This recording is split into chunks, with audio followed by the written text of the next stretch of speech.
Sometimes the person you trust the most is the one who destroys you completely. I learned that lesson the hard way when the restaurant collapsed and he left me behind. It was supposed to be a perfect evening. The soft glow of candlelight flickered across the elegant table as the sound of laughter and clinking glasses filled the air. I sat across from Ethan, my husband of 5 years, feeling a strange weight in my chest. His smile was charming as always, but there was something in his eyes, a coldness that hadn't been there before. "Are you okay?" I asked, my voice soft. Ethan's gaze flicked toward his phone, then back at me. "Yeah, just business stuff." Business. That was his favorite excuse. I had learned not to question it. But tonight, something felt different. My instincts screamed at me that something was wrong. Moments later, the ground beneath us trembled. A loud, terrifying crack echoed through the restaurant as the chandeliers swayed violently. Glass shattered, and the screams of panicked diners filled the air. My heart pounded as I grabbed the edge of the table. "Ethan," I cried, reaching for his hand. He stood up, his eyes wide with fear, but not directed at me. I followed his gaze toward the entrance, where Claire, his secretary, stood frozen in terror. "Claire." My heart tightened as I watched Ethan rush toward her without hesitation. "Ethan," I screamed, stumbling as the floor beneath me shook violently. Pieces of the ceiling started to break apart. Dust and debris clouded the air. My ankle twisted painfully as I fell to the ground. Through the haze, I saw Ethan reaching Claire. He pulled her into his arms, shielding her body as a massive beam crashed down nearby. My breath hitched. He didn't even look back at me. He didn't care if I lived or died. Tears blurred my vision as I tried to crawl toward them. My hand reached out, trembling, but Ethan didn't even glance my way. He held Claire close, whispering something to her. Then, without a single backward glance, he guided her toward the exit, stepping over broken glass and debris. I choked back a sob as the pain in my ankle flared. My chest tightened, not just from the dust, but from the crushing weight of betrayal. He left me. He made his choice. A loud crack split the air. The ceiling above me began to collapse. I squeezed my eyes shut, bracing for the impact, but suddenly, strong hands grabbed my arm. "Hold on," a voice shouted. I opened my eyes to see a man, one of the restaurant staff, pulling me to safety. His face was partially hidden by dust and smoke, but his grip was strong and steady. He dragged me out just as a chunk of concrete crashed down behind us. I gasped for air as the cool night breeze hit my face. I lay on the sidewalk, trembling and coughing, as paramedics rushed toward me. I saw Ethan standing nearby, holding Claire's face tenderly as she cried against his chest. "Ethan," I croaked. He turned toward me, his expression hardening. He didn't come closer. He didn't even check if I was okay. Instead, he tightened his arms around Claire. A medic leaned over me, checking my injuries. "You're lucky to be alive," he said. Lucky? I didn't feel lucky. I felt hollow. Later, in the hospital room, I stared at the ceiling, numb. My body ached, but it couldn't match the pain in my chest. Ethan visited, briefly. "Are you okay?" he asked, standing at the foot of the bed. His tone was flat. "You left me," I whispered. He sighed, running a hand through his hair. "I didn't have a choice." A choice? My voice trembled with anger. "You chose her. She was in danger, and I wasn't." Ethan's jaw tightened. He didn't answer.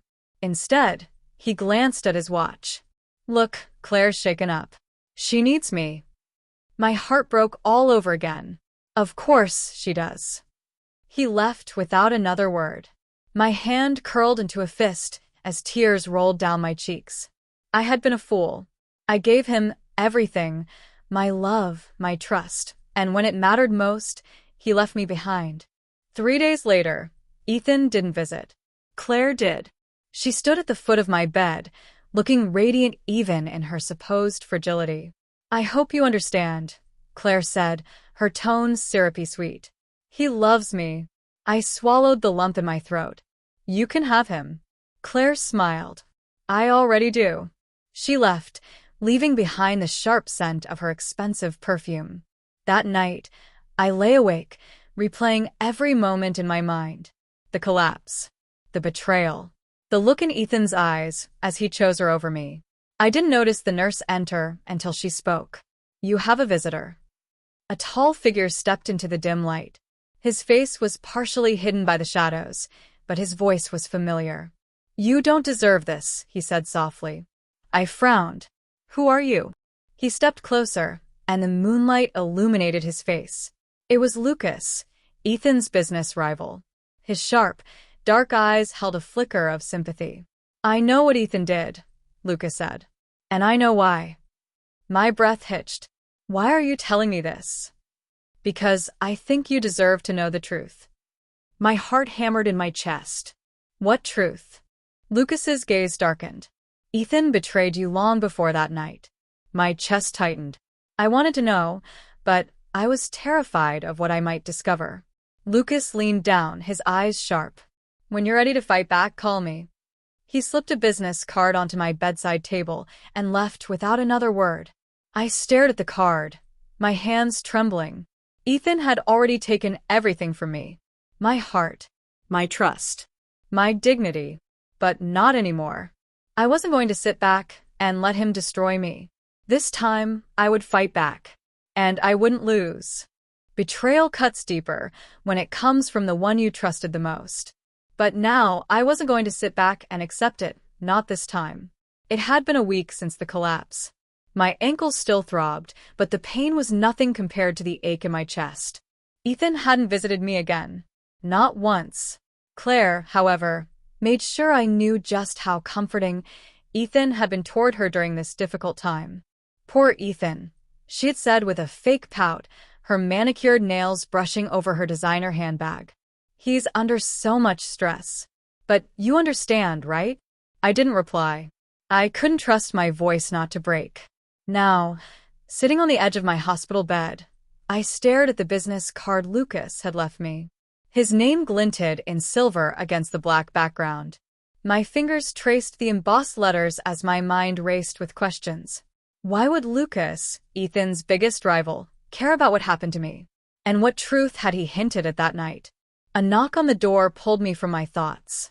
I expected to see a nurse, or worse, Claire. But instead, Lucas stepped inside, dressed in a sleek black suit. His dark eyes swept over me, sharp yet somehow gentle. "I see you're recovering," he said, his deep voice sending a strange shiver through me. "I'm surviving." My voice was steady, despite the storm swirling inside me. Lucas's gaze darkened. He pulled a chair close and sat down, his elbows resting on his knees. "Have you thought about what I said?" I hesitated. "Why do you care?" He leaned forward, his expression unreadable. "Because I know Ethan better than you think. And I know what he's capable of." My heart hammered painfully. "What are you trying to say?" Lucas's jaw tightened. Ethan didn't protect Claire that night because he was acting on instinct. He knew what was going to happen. I froze. "What?" Lucas's eyes sharpened. "The collapse wasn't an accident." My stomach twisted violently. "That's impossible." "Is it?" Lucas's tone was cutting. Ethan's company was under pressure. That restaurant was a major liability. A safety inspection would have shut it down, but not before it would have cost him millions. "You're saying he let it happen?" My voice was barely a whisper. "He didn't just let it happen," Lucas said coldly. "He made sure you were there." My breath hitched. No, Ethan wouldn't. Lucas's gaze hardened. "Think about it. He invited you there. He made sure Claire was there too. And when everything started falling apart, who did he save?" Tears burned behind my eyes as the memory flooded back. Ethan rushing toward Claire, shielding her with his body, leaving me behind without a second thought. "I need proof," I said, my hands shaking. Lucas pulled a small envelope from his jacket and set it on my lap. "You'll find everything you need in there." With trembling fingers, I opened it. Photos spilled into my lap, images of Ethan meeting with a shady-looking contractor. Bank records showing suspicious payments. Messages from Claire to Ethan, discussing insurance payouts. My stomach turned. Claire knew. Lucas's expression was grim. Claire convinced Ethan to let it happen. They knew you wouldn't question it. You trusted him too much. The room spun as rage and betrayal tightened in my chest. Why are you giving me this? Lucas's eyes softened slightly. Because Ethan thinks he's untouchable. I want to see him fall. But more than that, you deserve the truth. I inhaled shakily. And what if I decide to fight back? Lucas's lips curled into a faint smile. Then I'll help you. I studied him carefully. There was something dangerous in his gaze, but beneath it, I saw sincerity. He wasn't doing this just for revenge. Why do you care what happens to me? I asked. Lucas hesitated. Because I know what it feels like to be betrayed by someone you trust. His words lingered in the air, heavy with unspoken pain. Take some time, Lucas said, standing. But don't take too long. Ethan's already working on his next move. He left, his footsteps disappearing down the hall. I sat in silence, staring at the evidence in my lap. My mind screamed at me to confront Ethan, to demand answers. But deep down, I already knew the truth. He had betrayed me. He had left me to die. Tears slid down my cheeks as anger burned in my veins. I had given Ethan everything. My heart, my trust, my loyalty. And he had thrown it all away for Claire and money. I thought about the way Ethan had looked at Claire after the collapse. How he had held her while I lay on the ground, bleeding and terrified. Slowly, I reached for the business card on the nightstand. Lucas's number stared back at me. I picked up my phone and dialed. Lucas answered after the first ring. Ready to fight back? Yes, I said, my voice sharp with determination. I'm done being used. There was a brief pause, then Lucas's voice darkened. Good, because this is just the beginning. I ended the call and wiped the tears from my cheeks. My heart still ached, but now it burned with something else, resolve. Ethan thought he could betray me and walk away unscathed. He thought I would stay quiet. He was wrong. This time, I wasn't going to let him win. Sometimes the worst pain isn't from the betrayal itself. It's from realizing how blind you were to it all. I stood in front of the mirror, the cold glass reflecting the storm brewing behind my eyes. My fingers brushed over the faint scar on my forehead, a reminder of the collapse. A reminder of how Ethan had left me behind without hesitation. The evidence Lucas had given me sat on the table behind me, burning like a loaded gun. My heart raced every time I looked at it. The photos, the bank statements, the messages between Ethan and Claire, it was all there. Undeniable proof that the people I had trusted most had conspired against me. A soft knock on the door pulled me from my thoughts. Come in, I called. Lucas stepped inside, his dark eyes sharp as they scanned the room. He looked calm, but there was a dangerous undercurrent beneath the surface. He was waiting for my decision. Well, he asked, closing the door behind him. I turned to face him, arms crossed over my chest. He really did it, didn't he? Lucas's gaze darkened. Yes. And Claire, she knew? My voice trembled despite my resolve. Lucas nodded. She encouraged it. My throat tightened. Claire had been my closest friend for years. I had defended her when others questioned her intentions. Stood by her side when no one else did. And this was how she repaid me? I was such a fool. My voice was bitter. No, Lucas said quietly, stepping closer. You trusted the wrong people. That doesn't make you weak. I swallowed hard. Then what does it make me? Lucas's gaze softened.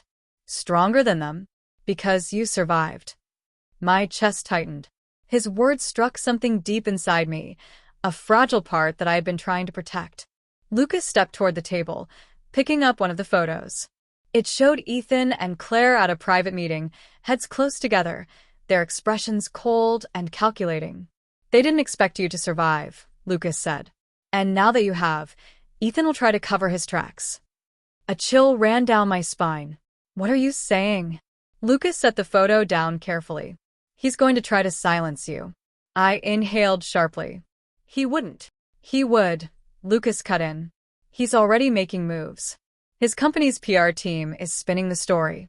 They'll frame you as unstable, Claim that the collapse was an accident and that you're just looking for someone to blame. My hands curled into fists. Of course he would. Lucas's eyes flashed with something dangerous. You have two choices. Let him control the story, or take back the narrative. And how exactly do I do that? Lucas smiled faintly. Expose him. I frowned. With what evidence? Lucas tapped the folder. Everything you need is right here. The financial records prove that Ethan cut corners on the construction. The messages show that Claire convinced him to do it for the insurance payout. All you have to do is let it out. And then what? My voice was sharp. Even if I ruin Ethan's reputation, Claire will walk away clean. She always does. Not this time, Lucas said. His gaze darkened. I have enough leverage on Claire to bring her down too. A bitter laugh escaped me. Of course you do. Lucas tilted his head, his expression unreadable. Do you want my help or not? My chest tightened. Lucas was dangerous, I knew that. But Ethan was dangerous too, and he had already proven how far he was willing to go. Fine, I said. Let's bring them down. Lucas's lips curved into a smile, dark and knowing. Good. The plan was set in motion quickly. Lucas knew people, powerful ones, who could leak the information to the right media channels. All I had to do was provide the evidence and let the truth spread like wildfire. Lucas and I met at his penthouse that night. He had turned his living room into a temporary war room. Screens lined the walls, displaying news articles, bank records, and construction reports. You've been busy, I said, eyeing the setup. Lucas's gaze sharpened. I don't waste time. I sat down beside him as he opened a secured file on his laptop. The press will eat this up, he said. But it's not enough to expose them. You need to make a statement, publicly. You mean go on record? I frowned. That'll make me a target. Yes, Lucas said calmly. But it will also make Ethan desperate. Desperate men make mistakes. And what happens if he comes after me? Lucas's eyes darkened. He won't get the chance. My breath hitched at the intensity in his gaze. I wasn't sure if that reassured me or terrified me.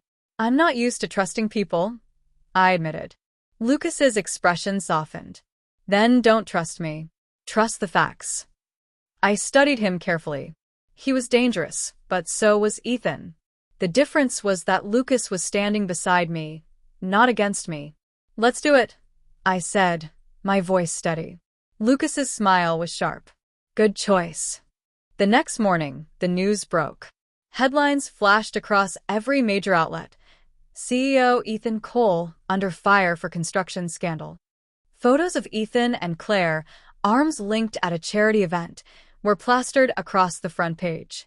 The leaked documents, the payments, the messages were all public now. Ethan tried to deny it at first, but the evidence was undeniable. Reporters swarmed his office. His company's stock started to plummet. Investors pulled out. And Claire? She released a statement denying involvement, but it was too late. Her connection to Ethan had already tainted her. That afternoon, Ethan called me. I stared at the phone, my heart pounding. Lucas sat across from me, his expression hard.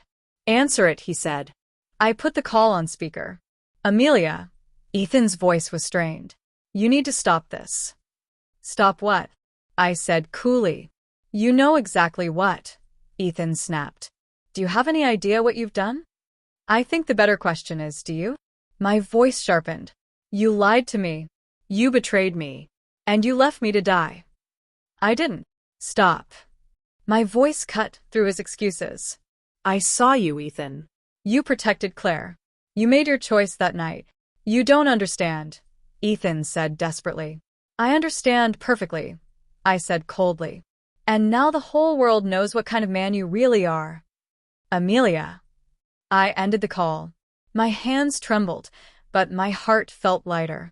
Lucas's gaze softened. Proud of yourself? I smiled faintly. Not yet. Lucas's brow lifted. Then what's next? I met his gaze. Finishing the job. Lucas's smile turned dangerous. Now you're thinking like me. My chest tightened, not with fear, but with anticipation. Ethan had underestimated me once. He wouldn't make that mistake again. Because this time, I wasn't going to stop until I saw him fall. I stood in the middle of my apartment, heart pounding as I stared at the news headlines flashing across the television screen. CEO Ethan Cole under investigation, financial fraud and construction scandal expose. Ethan's face was plastered across the screen, his normally calm expression twisted in anger as reporters swarmed him outside his office. He was losing control, and he knew it. A sharp knock at the door pulled me from my thoughts. My pulse quickened as I crossed the room and opened it. Lucas stood there, dressed in a dark suit, his sharp eyes scanning me carefully. "It's time," he said. I swallowed hard, stepping back to let him in. "How bad is it?" Lucas's mouth curled into a dangerous smile. "For Ethan? Terrible." He handed me a folder. "The press is all over him. His investors are pulling out. His company's stock dropped another 10% today." I opened the folder, scanning the latest reports. "And Claire?" Lucas's gaze darkened. "She's trying to distance herself, but it's too late. Her name is tied to the scandal now. No one wants to work with her." A strange sense of satisfaction curled in my chest. The same woman who had smiled in my face while stabbing me in the back was finally feeling the consequences of her betrayal. I tossed the folder onto the coffee table and sat down on the couch. "It's not enough," I said quietly. Lucas raised an eyebrow. "No." I looked up at him. "I don't just want them exposed. I want them ruined." Lucas's expression sharpened. "You're sure?" "Positive." He sat down beside me, his eyes glinting with a dangerous edge. "Then we need to hit harder." My stomach twisted. "What are you suggesting?" Lucas leaned forward, his tone low and calm. "Ethan's company is already unstable. If we push just a little more, it'll collapse completely." "How?" Lucas smiled faintly. "I have contacts, people who know exactly where Ethan's money is hidden. Offshore accounts. Shell companies. We leaked that information to the authorities and Ethan's finished." "And Claire?" Lucas's smile turned sharp. "She's been using Ethan's accounts to fund her little projects. When Ethan's empire falls, she'll go down with him." I hesitated. "If we do this, there's no going back." Lucas's gaze softened. "Do you want to stop?" I took a shaky breath, my hands curling into fists. "No." Lucas's smile widened. "Then let's begin." The plan unfolded quickly. Lucas's contacts were efficient. Within hours, reports of offshore accounts and financial fraud hit the news. Ethan's company's legal team scrambled to contain the damage, but it was too late. Evidence poured in from anonymous sources, tying Ethan and Claire to financial misconduct and illegal contracts. By the end of the day, Ethan's assets were frozen. His company's stock plummeted to a historic low. That evening, I received a call from an unknown number. I answered it cautiously. "Hello." "Amelia." Ethan's voice was sharp, laced with barely contained rage. "I assume you've seen the news," I said coldly. "What did you do?" he growled. I smiled faintly. I told the truth. "You have no idea what you've started." "No, Ethan." My voice hardened. "You started this when you left me under that rubble." Ethan's breath hitched. "Claire had nothing to do with it. Don't lie to me." My voice cut through the silence. "I know everything. I saw the messages. She convinced you to cut corners on the construction. And when it collapsed, you chose her over me." "You would have done the same," Ethan said coldly. "That's where you're wrong," I said quietly. "Amelia." Ethan's tone softened, turning almost desperate. "We can fix this. You and me. Just walk away from this. I can make this all disappear." My jaw tightened. "That's the difference between us, Ethan. You think money can fix everything. But some betrayals can't be undone. Amelia." I ended the call. Lucas watched me from across the room, his gaze sharp. "Well, he's panicking," I said. Lucas's smile deepened. "Good." The next day, Ethan's downfall was complete. The authorities launched a full-scale investigation into his company. Ethan tried to deny involvement, but the evidence was airtight. His legal team abandoned him within hours. Claire wasn't spared either. Texts and emails between her and Ethan were leaked to the press. Her carefully cultivated social reputation crumbled overnight. No one wanted to be associated with her. That afternoon, I stood outside the courthouse, watching as Ethan and Claire were led away in handcuffs. Reporters shouted questions, cameras flashing. Ethan's gaze met mine across the crowd. His eyes were cold, calculating. I smiled. A slow, knowing smile. Lucas appeared at my side, his hand brushing against my arm. You did it. I turned toward him. We did it. Lucas's gaze softened. How does it feel? I exhaled slowly. Liberating. Lucas's lips curled into a rare smile. And now? I studied Ethan as he disappeared into the back of a police van. Now, I rebuild. Lucas's hand brushed against mine. And if he comes back? I smiled faintly. He won't. Lucas's gaze darkened. And if Claire tries to retaliate? I met his eyes. Then I'll finish what I started. Lucas's smile deepened. That's what I like to hear. I looked up at the clear sky. The weight of betrayal was gone, replaced by something sharper, stronger. They had left me for dead once. They wouldn't get a second chance.